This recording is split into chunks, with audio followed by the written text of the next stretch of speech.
அனைத்து நண்பர்களே, வணக்கம், வந்தனம். நான் உங்கள் ஃபரூக், த வாய்ஸ் ஆஃப் ட்ரூத்.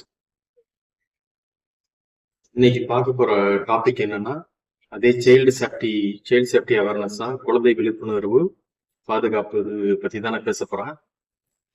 என்னத்தை பத்தி ஆரம்பிக்கிறதுன்னு வச்சுக்கோங்களேன். நேற்று ஒரு விஷயத்தோட முடிச்சேன். சில டாபிக்லாம் நான் மறந்துட்டேன் நேற்று. அது கண்டினியூ பண்ண முடியல. அதனால தான் இன்னொரு டாபிக் போடலான்ட்டு இன்னைக்கு அதே பத்தி பேசுறேன். அட்லீஸ்ட் நான் ஷேர் பண்ண இன்ஃபர்மேஷன் வியூஸ்காண்டியோ இதுக்காண்டியெல்லாம் இல்லை, அது டசன்ட் மேட்டர். அட்லீஸ்ட் யாருக்காவது ஒரு பெற்றோர்களுக்கு போய் இந்த விஷயம் போய் சேரணும். அட்லீஸ்ட் யாராவது விழிப்புணர்வு அடைஞ்சா அதுவே எனக்கு சந்தோஷம் தான். என்னன்னு வச்சுங்களேன், ஒரு கதை சொல்லி ஆரம்பிக்கிறேன். சினிமா பாத்தீங்கன்னு வச்சுங்களேன், அந்த சினிமால வர காட்சிகள் வந்து நம்ம மனசுல அப்படியே பதியும். அதனாலதான் ரியல் லைஃப்ல சொல்ற விஷயமும் சினிமால சொல்ற விஷயமும் வேற விதமா நம்மளுக்கு வந்து ரிஃப்ளெக்ட் ஆகும். அதனால சினிமால வந்து எந்த நல்ல விஷயம் சொன்னாலும் எடுத்துங்க, கெட்ட விஷயத்த ஸ்கிப் பண்ணிடுங்க. இது ஏன் இப்படி சொல்றேன்னா, அன்னியன் படத்துல ஒரு சீன் ஒன்று வரும், பிளாஷ்பேக் சீன். அந்த விக்ரமோட அண்ணன்றவனும் தங்கச்சியும் அந்த ஃபேன்சி காம்படிஷன் முடிஞ்சு வீட்டுக்கு போயிட்டு இருப்பாங்க. அப்போ மழை சோன்னு பெஞ்சிட்டு இருக்கும்.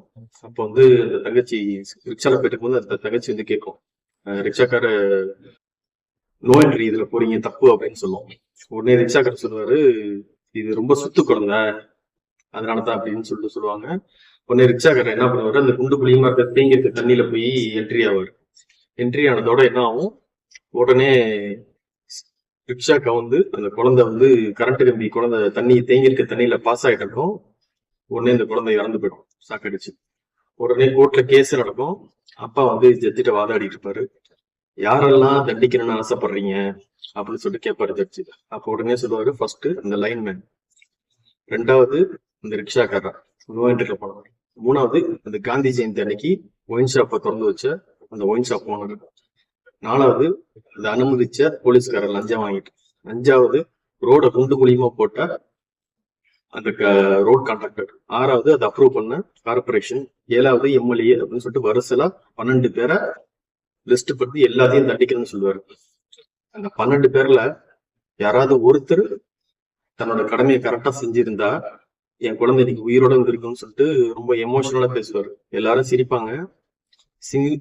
சிரிக்க வேண்டிய விஷயம் இல்லைங்க, சிந்திக்க வேண்டிய விஷயம்னு சொல்லிட்டு சொல்லுவாங்க. ரொம்ப எமோஷனலான சீனா இருக்கும், ரொம்ப சிந்திக்க வேண்டிய விஷயமான ஒரு சீனா இருக்கும். இது ஏன் இப்படி சொல்றேன்னா, நேத்து வந்து பாத்தீங்கன்னு வச்சுங்களேன், 2 நாளைக்கு முன்னாடி ஒரு 3 days முன்னாடி நெல்லை மாவட்டம் சத்யா நகர்ல வாழைப்பழம் வந்து தொண்டையில சிக்கி, அது 5 வயது குழந்தை தாங்க, தொண்டையில சிக்கி அந்த குழந்தை இறந்து போச்சு. இது வந்து அதுக்கு யாரு காரணம்னு சொல்லிட்டு நீங்களே முடிவு பண்ணீங்க. அப்பா அம்மாவா இல்ல சுத்தி இருந்தவங்களா யாருன்னு நீங்களே முடிவு பண்ணீங்க. போன மாசம் வந்து நெல்லை மாவட்டம் ஏதோ ஒரு நகர்ல வந்து குற்றாலத்தில் இருக்கிற அந்த ரங்குட்டான் பழம் இருக்கு பாத்தீங்களா, அது தொண்டையில இந்த சீடு சிக்கி இறந்து போச்சு, 6 வயது குழந்தை. இதுக்கு யாரு காரணம்னு சொல்லிட்டு நீங்களே முடிவு பண்ணீங்க. அப்பா அம்மாவா இல்ல எதிர் கூட இருக்கிறவங்களான்னு சொல்லிட்டு முடிவு பண்ணீங்க. ஏன்னா இது திரும்ப திரும்ப நான் வலியுறுத்துறது ஏன் அப்படிங்கிறேன்னா, வலியுறுத்தி சொல்றது ஏன் இந்த விஷயத்த சொல்றேன் அப்படின்னா, நம்ம அலட்சியமா இருக்கிறது தான் அன்றாட லைஃப்ல நம்ம எதெல்லாம் சாதாரணம்னு நினைச்சிட்டு இருக்கோமோ அலட்சியமா கடந்து போறது தெரியுமா, அதுதான் வந்து எமனா முடியும். அதனாலதான் திரும்ப திரும்ப வலியுறுத்துறேன், உங்க குழந்தைகள் விஷயத்துல விழிப்புணர்வா ஒவ்வொரு காலையில முழிச்சதுல இருந்து சாயங்காலம் வந்து படுக்க போடுற வரையும் உங்க குழந்தைய கண்டிப்பா வரையும் கவனமாகவும் பாத்துக்கணும், விழிப்புணர்வு கூட பாத்துக்கணும். சில நேரத்துல பாத்ரூம் வந்து குழந்தை தனியா போகும், பாத்ரூம்ல டைல்ஸ் வந்து ரொம்ப வந்து கொஞ்சோண்டு தண்ணி லைட்டா தண்ணி இருந்தா கூட அப்படியே ஸ்கிட் ஆகும், அதை கவனிக்க மாட்டாங்க சில வீட்டுல. அதனால பெரியவங்களுக்கும் குழந்தைகளுக்கும் தலையில அடிபட்டு உயிரிழப்பு அபாயம் இருக்கு. அதனாலதான் டைல்ஸ் போடும்போது பாத்ரூம்ல ஆன்டி ஸ்கிட் ரஃப் கிரிப்பா போடணும்னு சொல்லுவாங்க. அந்த விஷயத்துல கவனமா இருங்க. ஸ்கூலுக்கு கொண்டு போய் விடும்போது பைக்ல கூட்டிட்டு போகும்போது கவனமா இருங்க. சில குழந்தைகள் பேரண்ட்ஸ் நான் பார்ப்பேன், சின்ன வயசுல அவங்க குழந்தைகளை வந்து விட்டுட்டு மறுபடியும் இன்டர்வல் லஞ்ச் டைம் ஒரு 10:30 போல வந்து மறுபடியும் வந்து கேர் பண்ணிட்டு போவாங்க. மறுபடியும் லஞ்ச் டைம்ல வந்து பார்த்துட்டு போவாங்க குழந்தைய. மறுபடியும் கூட்டிட்டு வரும்போது சாயங்காலம் ஈவினிங் ஸ்கூல் முடிச்சு கூட்டிட்டு வரும்போது நான் சொல்ற இடத்துல அந்த குழந்தைகிட்ட முன்னாடியே அவேர்னஸா சொல்லி வைப்பாங்க, என்னை தவிர வேற யார் வந்துட்டாலும் போகக்கூடாது. யார் என்ன கொடுத்தாலும் சாக்லேட் வாங்கக்கூடாது, அது வாங்கக்கூடாது, எல்லாத்தையும் சொல்லி வைப்பாங்க. அந்த குழந்தை அப்படியே நிற்கும். சரிங்களா? அதனால உங்க குழந்தைகிட்ட எல்லா விஷயத்தையும் சொல்லிக் கொடுங்க.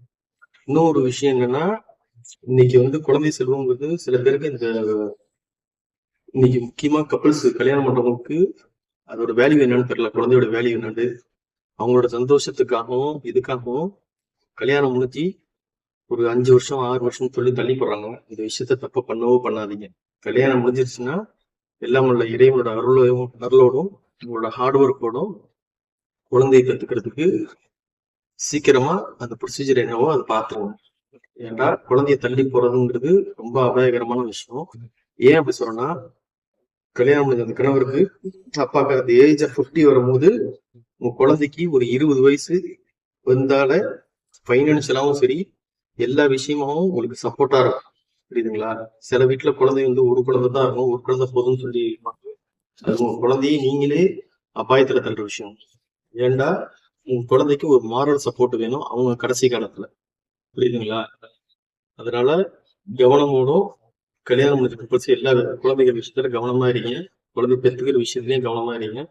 எவ்வளவு ஏர்லியரா குழந்தையை பெற்றுக்க முடியுமோ அவ்வளவு ஏர்லியரா பெற்றுங்க. அது உங்களுக்கும் நல்லது, குழந்தையோட எதிர்காலத்துக்கும் நல்லது, உங்களோட பைனான்சியலுக்கும் நல்லது. குழந்தைகள் விஷயத்துல கவனமா இருங்க. Please hear the voice of truth. வரும். Take care.